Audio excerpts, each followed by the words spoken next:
ہماری زندگی بڑی قیمتی ہے، ایک ایک سانس بامقصد ہونا چاہیے، لیکن ہم اپنے وقت کو کس آوارگی کے ساتھ، کس بے دردی کے ساتھ گزارتے ہیں۔ حضرت امام شافعی کہتے ہیں کہ میں نے فقیروں سے دو باتیں بڑی پتے کی سنی اور انہوں نے مجھے بڑا نفع دیا۔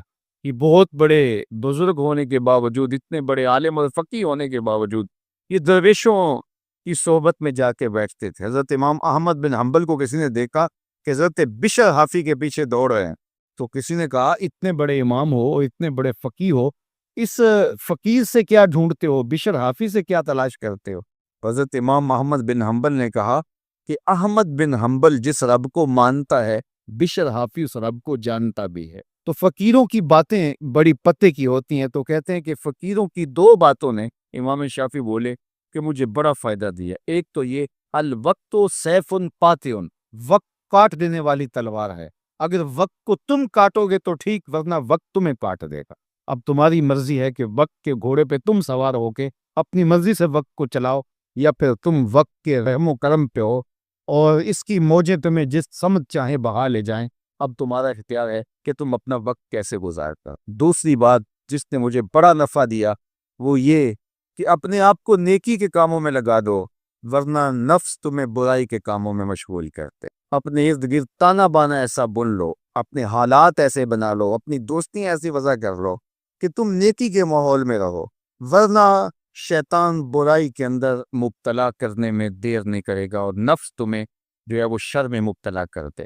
تو فرمایا کہ کسی شخص کے اسلام کا حسن یہ ہے کہ وہ بے مقصد کاموں کو چھوڑ کے۔ ہم تو بعض کا بیٹھتے ہیں تو گھنٹوں بے مقصد بیٹھے رہتے ہیں اور قیمتی سے قیمتی وقت ضائع کرتے۔ حضرت اویس کرنی رضی اللہ تعالیٰ عنہ کو حضرت عمر رضی اللہ تعالیٰ عنہ اور حضرت علی المرتضیٰ رضی اللہ تعالیٰ عنہ ملنے گئے، حضور کا سلام دیا، حضور کا پیغام دیا۔ اللہ اکبر! تو ویسے کرنی تو تڑپ گئے نا، چشمان سے آنسو ہیں اور بار بار پوچھتے ہیں میرے حضور کے لبوں پہ میرا نام کیسے آیا تھا۔ حضور نے کہا تھا کوئی اویس بن عامر کو ملے اور میرا سلام دے اور اس سے کہے کہ میری امت کی بخشش کی دعا کرے۔ اللہ اکبر! تو یہ ملنے گئے حضور کی وصیت اور حکم کے مطابق، حضور کا سلام دیا، تو یہ بار بار کہتے تھے حضور کے لبوں پہ میرا نام کیسے آیا۔ اللہ اکبر! تو جب یہ تڑپ دیکھی تو کہا اتنی محبت اور اتنا پیار تو حضور کو ملنے نہیں آئے، حضور کو دیکھنے نہیں آئے۔ تو حضرت اویس کرنی فرمانے لگے تم نے میرے حضور کو دیکھا ہے؟ تو یہ خاموش ہو گئے، تو کہنے لگے میں نے نہیں نہ دیکھا تو مجھ سے پوچھ لو، تم پہلے بتاؤ کہ حضور کے ابرو جڑے ہوئے تھے یا کھلے ہوئے تھے؟ اللہ اکبر! تم نے تو حضور کو دیکھا ہے تو ذرا بتاؤ نا۔ پھر خود ہی فرمانے لگے جس نے نہیں دیکھا اس سے پوچھ لو۔ کہا کوئی قریب سے دیکھتا تو کھلے ہوئے نظر آتے، دور سے دیکھتا تو جڑے ہوئے نظر آتے۔ معلوم ہوا کہ حضور کی قربت میں ہی رہے ہیں اگرچہ بظاہر دور رہے ہیں۔ تو یہ اتنے جلیل القدر سے ابھی ملنے گئے، کچھ دیر باتیں کی، اس کے بعد حضرت اویس کرنی نے ہاتھ بڑھا دیے، کہا اچھا آپ نے بھی آخرت کی تیاری کرنی ہوگی، میں نے بھی کرنی، اچھا حشر پر ملے گی۔ اللہ اکبر! تو وقت بہت قیمتی ہے، کسی کے اسلام کا حسن یہ ہے کہ وہ بے مقصد کاموں کو ترک کر دے۔ میں کوئی بہت لمبی عمر نہیں رکھتا، لیکن مجھے آج سے 35 سال پہلے کے حالات کی ہوش ہے، اور جو میرے سے زیادہ عمر میں ہیں وہ اس سے پہلے کے حالات جانتے ہیں۔ تو میرا بنیادی طور پہ ایک دیہات سے تعلق ہے، تو میں اچھی طرح جانتا ہوں کہ لوگوں کے پاس جو آج کچھ ہے وہ آج سے 35-40 سال پیچھے نہیں تھا۔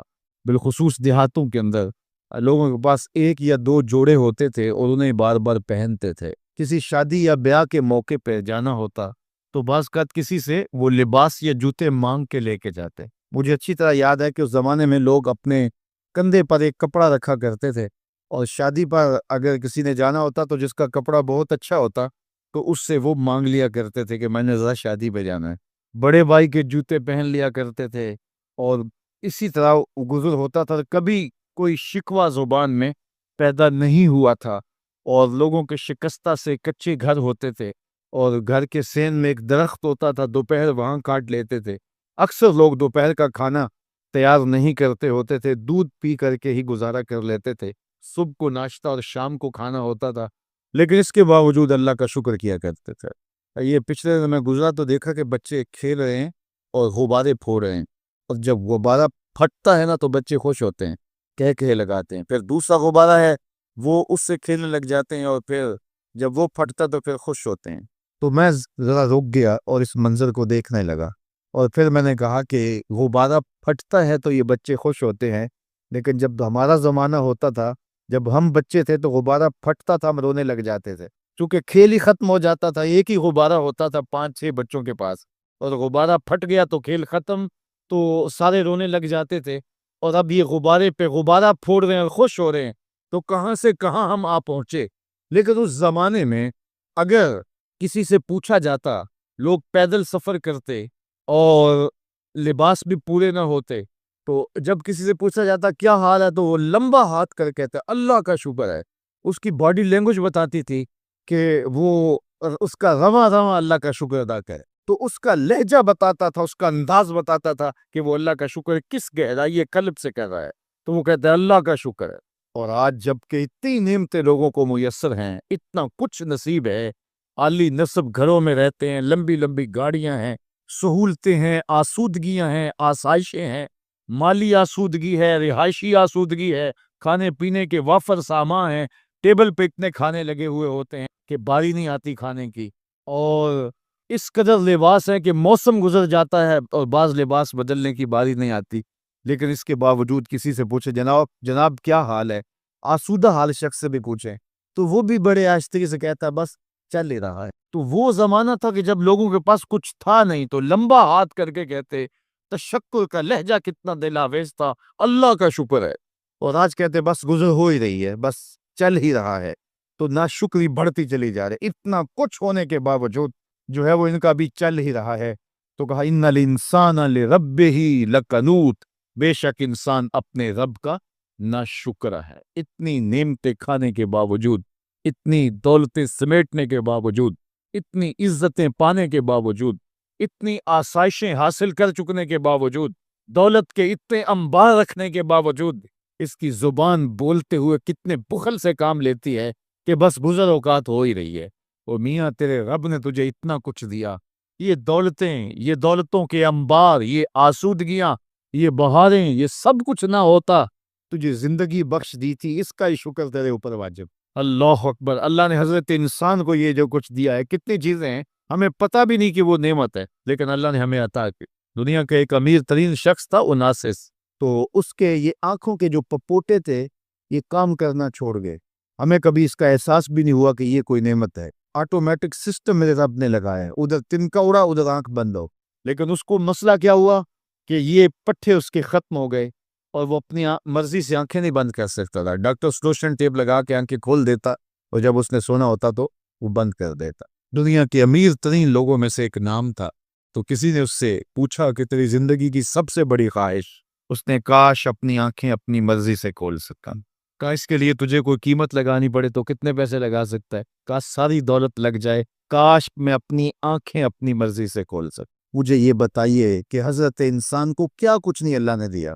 یہ لعاب ہے نا، لعاب ہم روز تھوکتے ہیں، یہ مقدار سے کچھ کم ہو جائے تو بولنے میں دقت، نظام خراب. یہ جو لعاب ہمارے منہ میں آتا ہے جو ہم تھوک دیتے ہیں، یہ قدرتی گریس ہے جو بولنے میں مدد دیتی ہے، نظام کو ٹھیک رکھتی. اور اگر یہ لعاب کم ہو جائے مقدار سے تو نظم خراب ہو جائے. اللہ اکبر. تو ہم نے کبھی سوچا کہ یہ بھی نعمتیں ہیں؟ باقی روشن آنکھیں، چمکتا چہرہ اور زور آور ہاتھ، چوڑی چھاتی، دھڑکتا دل، اور کہتے اس دماغ کا اگر کمپیوٹر تیار کیا جائے تو نیو یارک شہر سے بڑا ایک بکریاں چرانے والے شخص کے دماغ کا کمپیوٹر بنے. یہ حضرت انسان کو اللہ نے اتنا کچھ دیا ہے، اور پھر اس کو نعمتیں دی، عزتیں دی، جائیدادیں، زمینیں، لمبی لمبی گاڑیاں، عالی نصب پلازے، کتنا کچھ دیا. پھر خوبصورت اولادیں دی، کیا تسکین قلب کے لیے رکھا اس نے. تو اس کے باوجود بھی یہ کہہ رہا ہے بس چل رہا ہے، گزر اوقات ہو رہی ہے. ان الانسان لربہ لکنوت. انسان اپنے رب کا کتنا ناشکرا ہے. اس نے کیا کچھ اسے عطا کیا، کیا کچھ عطا کی، لیکن یہ شکر کا کلمہ بھی نہیں بولتا، بخل سے کام لیتا ہے. تو کہا یہ ناشکرا ہے، اور اس پر کوئی خارج سے دلیل لانے کی ضرورت بھی نہیں ہے. وَإِنَّهُ عَلَىٰ ذَلِكَ لَشَهِيدٌ. اور یہ خود اس پہ گواہ ہے. ذرا اپنے اندر اتر کے دیکھے تو یہ کتنا بخل کرتا ہے شکر ادا کرنے میں، اسے خود سمجھ آ جائے گی. وَإِنَّهُ لِحُبِّ الْخَيْرِ لَشَدِيدٌ، اور اس کی ایک خصلت یہ ہے کہ یہ دولت کی محبت میں بڑا سخت ہے. دولت کی محبت یہ بہت زیادہ اپنے سینے میں پال چکا ہے، اور یہ دولت اس کی محبوبہ بن گئی ہے. دولت تو اس کی ضرورت ہونی چاہیے تھی، لیکن اس نے اس کو اپنی محبوبہ بنا لیا. وَإِنَّهُ لِحُبِّ الْخَيْرِ لَشَدِيدٌ، اس کو محبت زر شدت سے ہو گئی ہے. سویر سے شام تک اس کا وظیفہ ہی یہی ہے. اس کی زندگی کے اندر منصوبے یہ چلتے ہیں. اللہ نے اتنا نوازا ہوا ہے، اس کی ساری زندگی آسودگی سے گزر سکتی جتنا اس کے پاس موجود ہے، لیکن اس کے باوجود ہر وقت اس کے دماغ کے فیتے پہ یہی چلتا ہے اور یہی کہانی چلتی ہے، یہ زیادہ کیسے ہو، یہ زیادہ کیسے ہو، یہ زیادہ کیسے ہو. اس اضطراب نے اس کو بے چین کر دیا ہے، اور خواہش زر نے، حوث زر نے اس کا چین چھین لیا ہے، اور اتنی محبت جاگزی ہوگی اس کے دل میں کہ اللہ کی محبت کے لیے اس کے دل میں جگہ ہی نہیں بچی. وَإِنَّهُ لِحُبِّ الْخَيْرِ لَشَدِيدٌ. اللہ اکبر. اب پہلے گھوڑوں کی اداؤں کی قسمیں کی، پھر اس کے بعد حضرت انسان کی یہ جو بڑی خامیاں تھی، جو خامیاں جڑ ہیں اس کی باقی خامیوں کی، ان کو بیان کیا. ایک تو ناشکرا ہے، جو ملا ہے اس پہ یہ شکر ادا نہیں کرتا، حالانکہ اگر وہ شکر ادا کرے، رب کا وعدہ ہے کہ اگر تم شکر ادا کرو گے میں اور زیادہ دوں. ایک تو یہ شکر نہیں کرتا، اور دوسرا یہ ہے کہ دولت کی محبت اس کے رگ و ریشہ میں رچ بس گئی ہے. بلکہ اللہ تعالیٰ نے ان بد نصیب لوگوں کی کہانی بیان کرتے ہوئے کہا جو دولت کو مقصود ہی بنا بیٹھے. الذی جمع مالا وعدد، یہ وہ بد نصیب لوگ ہیں جو مال کو جمع کرتے ہیں اور گنتے رہتے ہیں، بار بار حساب کرتے ہیں. الذی جمع مالا وعدد، مال کو جمع کیا، وعدد، اور بار بار اس کو گنتے رہے. اتنے ہو گئے، اب اتنے ہو گئے. اللہ کلا لینبذن فی الحطمہ. پہلے شرف الذی جمع مالا وعدد یحسب ان مالہ اخلد، یہ گمان کرتے ہیں کہ ہمارا مال ہمیں لافانی کر دے. مال کی کثرت سے ہم محفوظ ہو جائیں گے اور ہمارا کچھ نہیں بگڑے گا. دولت اتنی ہوگی تو ہم ہر طرح سے حفاظتوں کے ساتھ میں آ جائیں گے، ہمارا مال ہمیں لافانی کر دے گا. یحسب ان مالہ اخلد.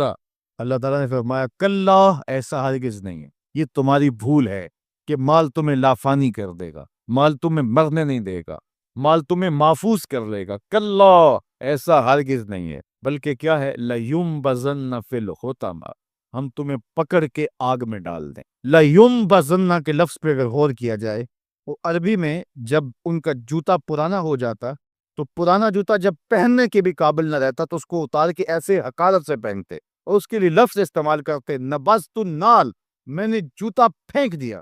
وہ جوتا جو پاؤں میں ڈالنے کے بھی قابل نہ رہے اور اتنا پرانا ہو جائے کہ اس کو اب جو ہے وہ مزید مرمت بھی نہ کروانا ممکن ہو، تو اس کو پھر پھینکا جاتا ہے، اور پھر اس کو وہ حقارت سے پھینکتے ہیں، اور وہ جوتا چلتے ہوئے تنگ کرتا ہے تو پھر اس کو اتار کے حقارت سے پھینک دیتے ہیں. تو اس کے لیے لفظ بولتے ہیں نبذت النال، میں نے جوتا پھینک دیا.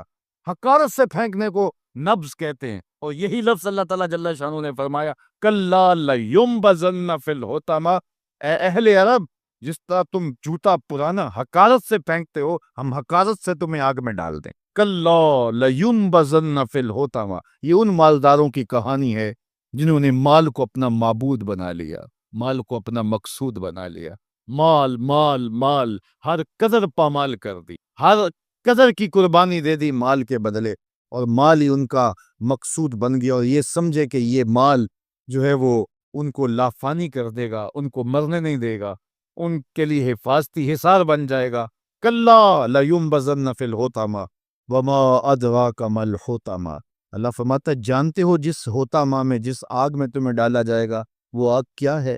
مل حطمہ، کیا تمہیں پتا ہے وہ حطمہ کیا ہے؟